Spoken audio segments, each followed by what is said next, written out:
ED স্ক্যানারে বারেক বিশ্বাস, ED স্ক্যানারে বারিকের 15টি সংস্থা ফের তাকে নোটিশ পাঠানোর তোড়জোড় করা হয়েছে, এমনটা ইডি সূত্রে জানা যাচ্ছে।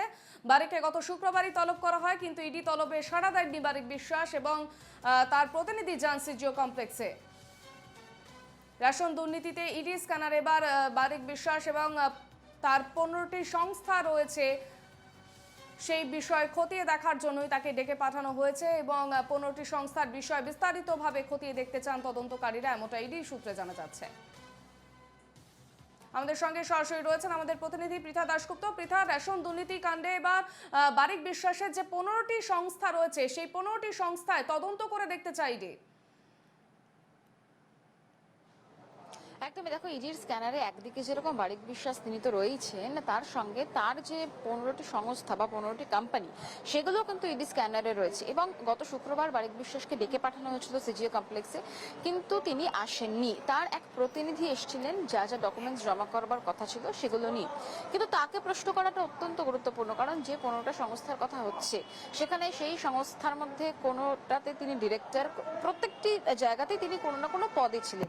এবং এটা যেটা প্রাথমিকভাবে ইডি মনে করছে যে এই সমস্ত কোম্পানির মাধ্যমে প্রচুর টাকা লেনদেন, আর্থিক লেনদেন হয়েছে এবং রেশন বন্টন দুর্নীতিতে এই সমস্ত টাকা ঘুরপথে ঢুকেছে, এটাই কিন্তু মনে করা হচ্ছে। ফলত কালো টাকা সাদা করার যে অভিযোগ বারবার উঠছে এবং তার বাড়িতে একাধিকবার তল্লাশির পরে আমরা দেখেছিলাম গত মঙ্গলবার প্রায় বেশ কিছু টাকা উদ্ধার করা হয়েছিল। সেই টাকার সোর্স কি, বাজেয়াপ্ত হয়েছে সেই টাকা, সেইটা এখনো পর্যন্ত জানা যায়নি।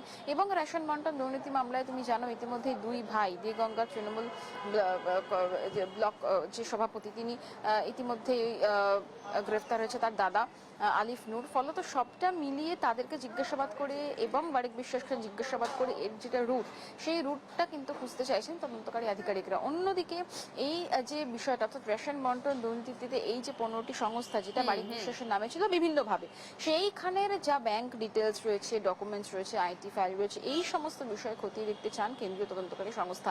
দেখতে চান যে এই সমস্ত কোম্পানির মাধ্যমে কিভাবে আর্থিক লেনদেন হতো, কোথা থেকে কালো টাকা সাদা করা হতো। এই পুরো প্রসেসটার জন্য বারিক বিশ্বাসকে জিজ্ঞাসাবাদের অত্যন্ত প্রয়োজন রয়েছে এবং তাকে দ্বিতীয় নোটিশ পাঠানোর যে প্রস্তুতি, সেই প্রস্তুতিও শুরু করেছে কেন্দ্রীয় তদন্তকারী সংস্থা, এমনটাই কিন্তু আমরা সূত্র মারফত জানতে পারছি।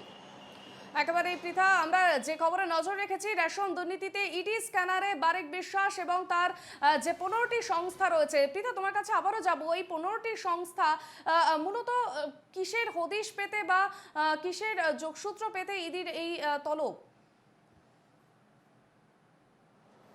দেখো, এই যে 15টি সংস্থা, এই 15টি সংস্থার যে নাম, আমি দু একটা নাম তোমাকে বললে তুমি বুঝতে পারবে। বিশ্বাস ভেঞ্চার্স, বিশ্বাস apex private limited, MRA complex private limited, এরকম একাধিক সংস্থা রয়েছে। ফলে এই সংস্থায় কিভাবে আর্থিক লেনদেন হয়েছিল, এই সংস্থার সাথে বারিক বিশ্বাস কিভাবে জড়িত ছিলেন, কোনোটাই দেখা যাচ্ছে ডিরেক্টর ছিলেন এবং সেই জায়গা থেকে পাশাপাশি লেখাও রয়েছে তার ডেজিগনেশন। মোটামুটি সব জায়গাতেই ডেজিগনেটেড পার্টনার, কোথাও কোথাও ডিরেক্টর, এরকম করে তার ডেজিগনেশন দেওয়া রয়েছে। ফলে তো সেখানে কত টাকার লেনদেন হয়েছে, কিভাবে আর্থিক লেনদেন এবং রেশন বন্টন দুর্নীতিতে কিভাবে এই সমস্ত টাকা খেটেছে, এই বিষয়টা জানার চেষ্টা করছে। জ্যোতিপ্রিয় মল্লিকের সাথে তার যোগাযোগ, আনিসুর এবং তার দাদা আলিফের সাথে তার যোগাযোগ, সবটা মিলিয়ে তাকে জিজ্ঞাসাবাদ করা কেন্দ্রীয় তদন্তকারী সংস্থার অত্যন্ত প্রয়োজন। তিনি প্রথম হাজিরা এড়ালেন, অর্থাৎ শুক্রবার দিন তিনি হাজিরা এড়ালেন এবং তখন থেকেই কেন্দ্রীয় তদন্তকারী সংস্থা তারা ঠিক করেছিলেন তাকে দ্বিতীয় নোটিশ পাঠাবে। সম্ভবত, যেটা সম্ভাবনা উঠে আসছে, এর মধ্যেই তাকে দ্বিতীয় নোটিশ পাঠানো হবে এবং হয়তো এই সপ্তাহের মধ্যে তাকে ফের আবার তলব করবে কেন্দ্রীয় তদন্তকারী সংস্থা। বেশ, ধন্যবাদ পৃথা।